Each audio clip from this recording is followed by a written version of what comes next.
మూడు కార్పొరేషన్లకు ముహూర్తం ఫిక్స్. ఇకపై మూడు నగరపాలక సంస్థలుగా జిహెచ్ఎంసి. నేటితో ముగియనున్న పాలకవర్గం గడువు. రేపే ప్రభుత్వ ఉత్తర్వులు సైతం జారీ చేసే అవకాశం. హైదరాబాద్లో సాయంత్రం నుంచే స్పెషల్ ఆఫీసర్ పాలన షురు. ఇంతకీ మూడు కార్పొరేషన్లు వస్తే లాభం ఏంటి, నష్టం ఏంటి? Have a look.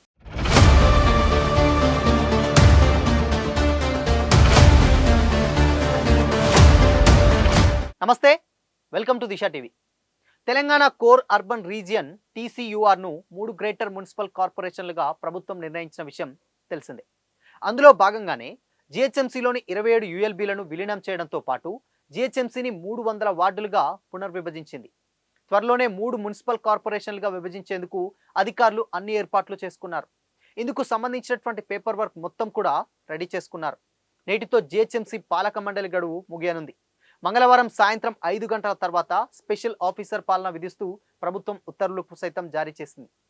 ఈ నెల 11న రాష్ట్ర వ్యాప్తంగా మున్సిపల్ ఎన్నికల పోలింగ్ ముగిసిన వెంటనే మూడు గ్రేటర్ మున్సిపల్ కార్పొరేషన్లను ఏర్పాటు చేస్తూ ప్రభుత్వం ఉత్తర్వులు జారీ చేసే అవకాశం ఉంది.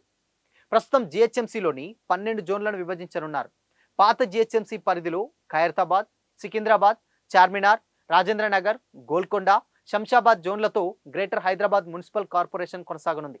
కొత్తగా షేర్లింగంపల్లి, కుకట్పల్లి, కుత్బుల్లాపూర్ జోన్లతో గ్రేటర్ సైబరాబాద్ మున్సిపల్ కార్పొరేషన్ జీసీఎంసీని ఏర్పాటు చేయనున్నారు. మల్కాజ్గిరి, ఉప్పల్, ఎల్బీనగర్ జోన్లతో గ్రేటర్ మల్కాజ్గిరి మున్సిపల్ కార్పొరేషన్ అంటే జీఎంఎంసీలను ఏర్పాటు చేయనున్నారు.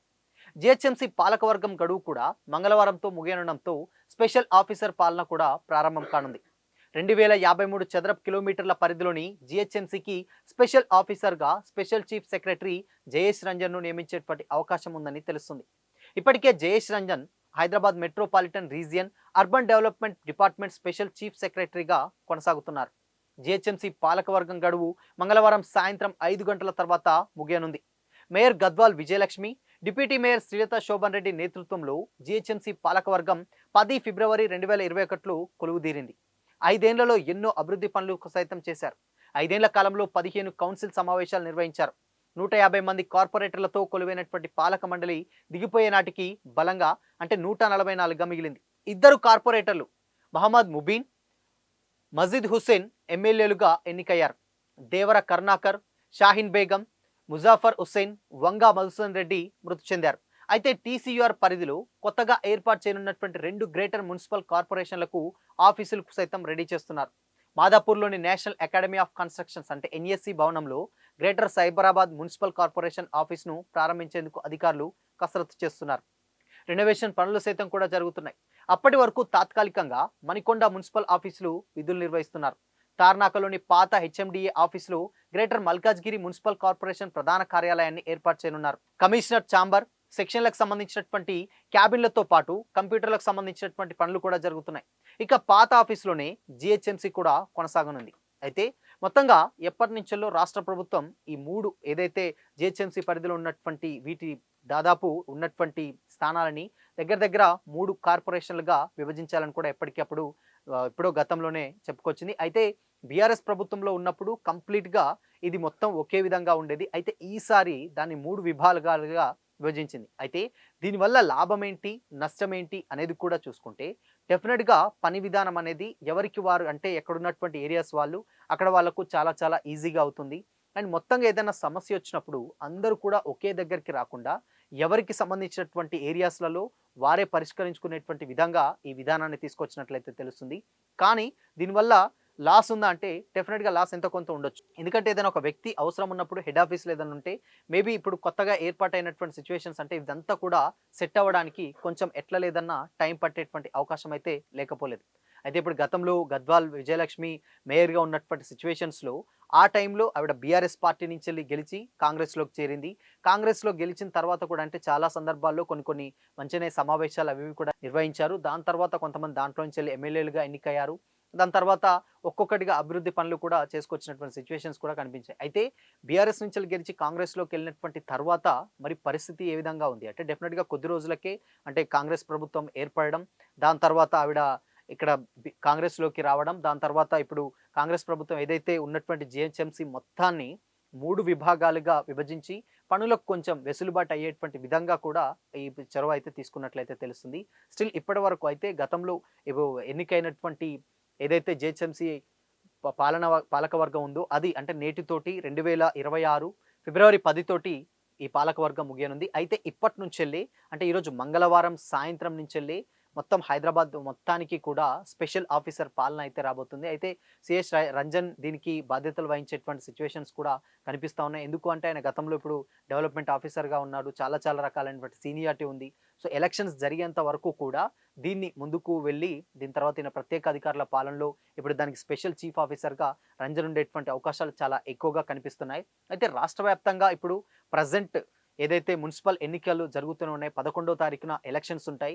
దాని తర్వాత 13వ తారీఖున ఫలితాలుంటాయి కాబట్టి మేజర్‌గా ఓవరాల్‌గా సో అంటే ఇటు పార్టీ గుర్తుల మీద జరుగుతున్నటువంటి సిట్యుయేషన్స్ కాబట్టి దాని తర్వాత జీహెచ్ఎంసీ ఎలక్షన్స్ కూడా అలానే ఉంటాయి కాబట్టి వీటి వెంటనే కంప్లీట్ చేసినటువంటి వెంటనే ఎలక్షన్స్ కూడా వెళ్ళేటువంటి ఛాన్సెస్ అయితే కనిపిస్తున్నాయి. సో కొంచెం కొత్తలో అయితే కొంచెం కన్‌ఫ్యూజన్ అయితే ఏర్పడేటువంటి ఛాన్సెస్ అయితే లేకపోలేదు. అండ్ రాష్ట్ర వ్యాప్తంగా జరిగేటువంటి ఎలక్షన్స్ ఏదైతే ఉన్నాయో ఆ ఎలక్షన్స్ మున్సిపల్ ఎలక్షన్స్ తర్వాత మళ్ళీ ఇప్పుడు ఈ ఎలక్షన్స్‌కి వచ్చేటువంటి ఛాన్సెస్ అయితే కనిపిస్తా ఉన్నాయి. సో అందుకోసమనే సో మేజర్‌గా కొంచెంగా అంటే ఇప్పటికిప్పుడే ఆఫీసులు కానీ, దానికి సంబంధించినటువంటి కంప్యూటర్లు కానీ, దానికి సంబంధించినటువంటి టెక్నికల్ వర్క్ అన్నిటి కూడా రెడీ చేస్తున్నారు. మాదాపూర్‌లో ఒక ఆఫీస్ ఉంది. అండ్ పాతగా ఉన్నటువంటి జీహెచ్ఎంసీలో యథావిధిగా ఆ పనులు కేటాయించబడతాయి. సో యథావిధిగా ఎవరికి డిపార్ట్‌మెంట్ వాళ్ళది. అలా ఇప్పటి నుంచెలే ముందుగానే పేపర్ వర్క్ మొత్తం సిద్ధం చేసి, ఆ పేపర్ వర్క్ మీద ఒక వర్క్ చేసి ఏ శాఖ ఎక్కడ అండ్ దాని తర్వాత ఏ స్థానం ఎక్కడ అని కంప్లీట్‌గా డివైడింగ్ చేసేటువంటి ప్రాసెస్‌లో అయితే అధికారులు ఉన్నట్లయితే తెలుపుతుంది. దీని తర్వాత వెంటనే ఇప్పుడు మున్సిపల్ ఎలక్షన్స్ తర్వాతనే ఇప్పుడు హైదరాబాద్ ఎలక్షన్స్ కూడా జరిగేటువంటి సిట్యుయేషన్స్ కనిపిస్తున్నటువంటి టైంలో ఆలోపు దీనికి సెపరేట్ పేపర్ వర్క్ మొత్తం సిద్ధం చేసుకొని దాని తర్వాత ఎలక్షన్స్‌కెళ్తే బావుంటుందని కూడా ప్రభుత్వం యోచిస్తున్నట్లయితే తెలుస్తుంది. ఒకవేళ అలా వెళితే కన్‌ఫ్యూజన్ లేకుండా త్వరగానే అంటే ఇన్ కేస్ మనం అనుకున్నటువంటి టైంలో ఏదైతే 3 విభాగాలుగా ఏదైతే అనుకుందో 3 కార్పొరేషన్‌లుగా అనుకున్నారో ఏ కార్పొరేషన్ సెపరేట్ చేసుకుంటే దాని తర్వాత ఎలక్షన్స్‌కి ఈజీ అవుతుంది. అండ్ ప్రచారానికి కూడా వాళ్ళకు వెసులుబాటు అవుతున్నటువంటి ఉద్దేశంలోనే ప్రభుత్వం ఆలోచిస్తున్నట్లయితే కొంతమంది రాజకీయ విశ్లేషకులైతే చెప్తున్నారు. బట్ మొత్తంగా ఏదేమైనప్పటికీ కూడా మరికొద్ది రోజుల్లో ఈ ఎలక్షన్స్ హైదరాబాద్ ఎలక్షన్స్ కూడా జరిగేటువంటి దాఖలాలైతే కనిపిస్తున్నాయి. దీని రిజల్ట్ బట్టి ఇప్పుడు మున్సిపల్ ఎలక్షన్స్‌లో వచ్చేటువంటి రిజల్ట్స్ బట్టి ఇప్పుడు హైదరాబాద్ ఎలక్షన్స్‌ని కూడా కొంచెం దాన్ని వాళ్ళు బేరీజు వేసుకునేటువంటి సిట్యుయేషన్స్ కూడా కనిపిస్తా ఉన్నాయి. ఎందుకు అనంటే ఈ ఎలక్షన్స్‌లో చేసినటువంటి తప్పిదాలేంటి? అండ్ ప్రభుత్వం పట్ల ప్రజలకున్నటువంటి నమ్మకం ఏ విధంగా ఉంది? ఓటింగ్స్ ఎలా పడతాయి? ఏంటి అనేది కూడా మున్సిపల్ ఎలక్షన్స్‌లో కొంచెం ఒక క్లారిటీ ఉంటుంది. దాని తర్వాత ఇప్పుడు హైదరాబాద్ ఎలక్షన్స్ ఉంటాయి. దానికి సంబంధించినటువంటి ఆఫీస్ ఏదైతే టెక్నికల్ వర్క్స్ కావచ్చు, అంటే ప్రభుత్వానికి సంబంధించినటువంటి పనులు కాబట్టి ఆ సైట్స్, వెబ్‌సైట్స్ ఇవన్నీ కూడా ఉండాలి కాబట్టి ప్రభుత్వ యంత్రాంగం పర్ఫెక్ట్‌గా ఉండాలంటే ముందుగా బిల్డింగ్స్ దేని దానికి సెపరేట్ చేసుకొని, దాని తర్వాత ఏది ఏ కార్పొరేషన్ ఎక్కడ ఏ బిల్డింగ్ అనేది కూడా డివైడ్ చేసుకొని, అక్కడి నుంచెళ్ళి కొంచెం ఈ పనులు కూడా స్టార్టప్ చేసుకోవాలన్న ఉద్దేశంతోటైతే ప్రభుత్వం ఆలోచిస్తున్నట్లే తెలుస్తుంది. దీనికి సంబంధించినటువంటి వర్క్ కూడా బ్యాక్‌గ్రౌండ్‌లో జరుగుతుంది. అంటే రెనోవేషన్స్ ఏదైతే కొన్ని బిల్డింగ్స్ ఉంటాయో, ఆ బిల్డింగ్స్‌లలో ఏదైనా మరమ్మతులు కానీ, లేకపోతే రిపేర్స్ కానీ, ఎలక్ట్రికల్స్ లేకపోతే వాటర్ ఫెసిలిటీస్ ఇలాంటి సిట్యుయేషన్స్ ఉంటాయి, ప్రాబ్లమ్స్ ఉంటాయి కాబట్టి దానికి అనుగుణంగానే ప్రభుత్వం కూడా కొంచెం ముందుగానే అటు ఏర్పాట్లు చేసుకొని, దాని తర్వాత మళ్ళీ ఎలక్షన్స్‌కెళ్ళేటువంటి సిట్యుయేషన్స్ అయితే కనిపిస్తా ఉన్నాయి. బట్ ఏదేమైనప్పటికీ కూడా జీహెచ్ఎంసీలో 3 కార్పొరేషన్‌లు అవ్వడం అనేది ముహూర్తం ఫిక్స్ చేసినట్లయితే తెలుస్తుంది. అయితే రేపు మేబీ ఈ ఉత్తర్వులు ప్రభుత్వం నుంచెల్లి జారీ అయ్యేటువంటి అవకాశం చాలా ఎక్కువగా కనిపిస్తా ఉన్నాయి. సో చూడాలి మరి దీని కేస్ రంజన్ ఉంటారా? దీనికి ఆఫీసర్‌గా, స్పెషల్ ఆఫీసర్‌గా వేరే ఇంకెవరైనా తీసుకొస్తారా? లేదంటే ఉన్నటువంటి సిట్యుయేషన్స్‌లో ఆయన ఒక్కరే ది బెస్ట్ అని కూడా కొంచెమంది ఇంటర్నల్ వర్గాలైతే చెప్తున్నాయి. బట్ ఏదేమైనప్పటికీ కూడా మొత్తంగా 3 కార్పొరేషన్‌లనేది ఎంతో కొంత లాభం చేకూరినప్పటికీ ఎంతో కొంత నష్టం కూడా వాటిల్తున్నటువంటి సిట్యుయేషన్స్ కూడా కనిపిస్తా ఉన్నాయి. సో మరి 3 కార్పొరేషన్‌లు రావడంపై మీ ఒపీనియన్ ఏంటి?